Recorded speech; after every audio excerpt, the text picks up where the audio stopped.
Tony, the points off turnovers for Clemson really jump out. Was that the biggest issue tonight, or just one of many issues? No, first, they made some tough shots.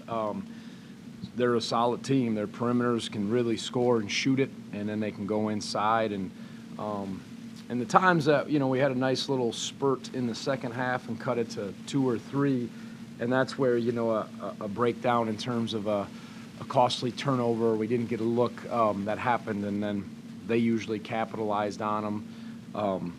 And so, yeah, that was tough.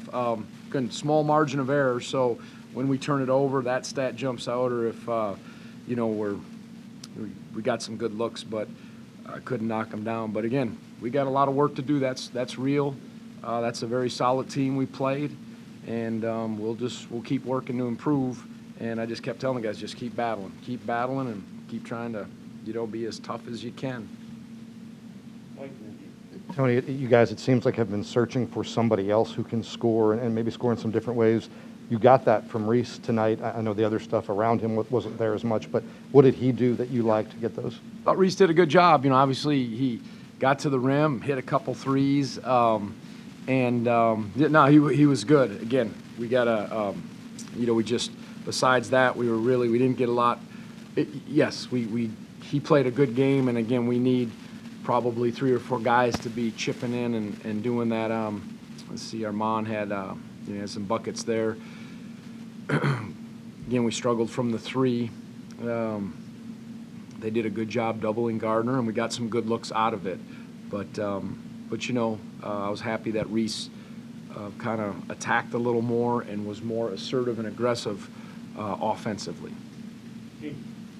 Tony, the 17-0 deficit in bench points also jumps out there. What's the level of concern for you about their bench production offensively? Yeah, I think what that stat shows, I was trying to give guys some minutes here and there, and we didn't get a whole lot of production that way. And sometimes it's, when you get a couple minutes here or there, that's hard. That's hard for Tane, hard for, Cody and those guys.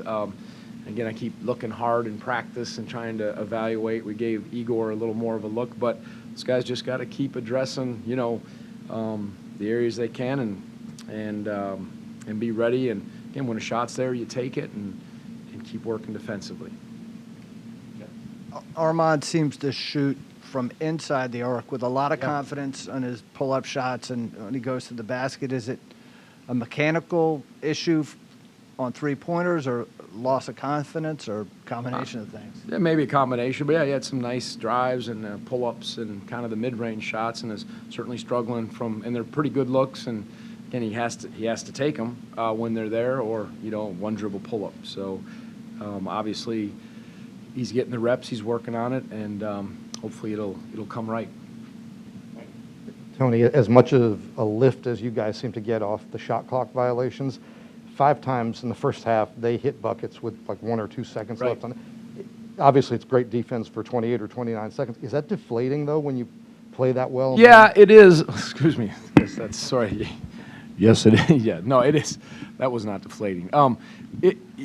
We always talk about equality, and you got to just take your hat off that. But that seems like it's happened a lot this year, where you're there and guys, whether it's a bank shot or a tough shot, but it is a little bit, because that'll rev up the crowd a little more. And we have some challenges obviously to score the basketball, and so we're trying to hang our hat on the defense. So those did hurt certainly. And as I said, when your margin of error is pretty thin, all those things matter. A costly turnover, or a bank shot, or a last second end of the shot clock thing. We needed it all. And when we got it to 2 or 3, I was really curious. Okay, we fought, and then again, those turnovers really cost us, and then some breakdowns, and then they hit some more tough shots, and they certainly separated. Just kind of your mindset as the calendar year ends, you go into the new year. Do you still feel like you've got the pieces here that you can get this thing turned around, or do you feel like these are going to be issues that maybe you face all the way up until March? Yeah, you keep battling. Who knows? I'd be lying if I said, oh, absolutely. But you just keep working. I think we've played good stretches of basketball, and we've played some poor stretches of basketball, and that's playing itself out. And obviously conference play, this was a team, the competition stepped up.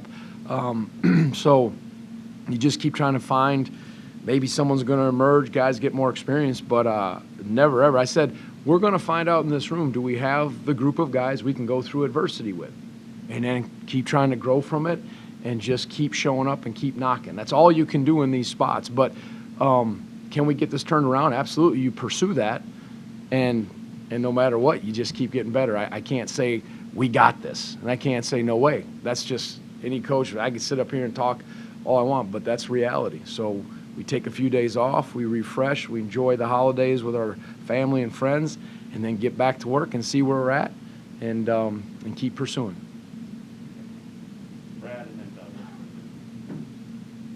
Tony, obviously, the virus being where it is, and a lot of teams are having to shut down. I'm just curious, from your points of view, if you guys are doing anything differently going into this holiday, coming out of it, because of sort of the change, I guess, in the environment right now. I think almost every player has their booster. We got that. So, we've tried to be smart with that. We'll wear, whenever we can, we wear the masks. It is an interesting time because a number of our guys will be traveling, some will be driving, some will be taking flights, and you just hope for the best. But it's not like we're going to say, everyone stay here and we're putting a bubble around.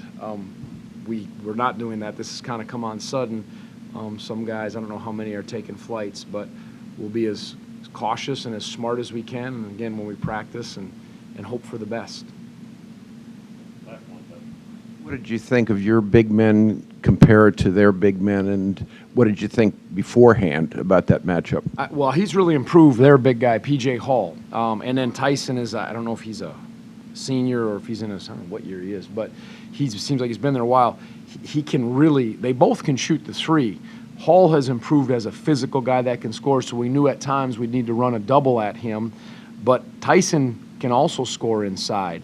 And I thought, you look at the production in the first half, and we didn't, our big guys aren't going to give us a ton of points, but they have to, keep challenging themselves to be on the glass, to get us some offensive rebounds, defensive rebounds, and just anchor that defense. We've talked about that.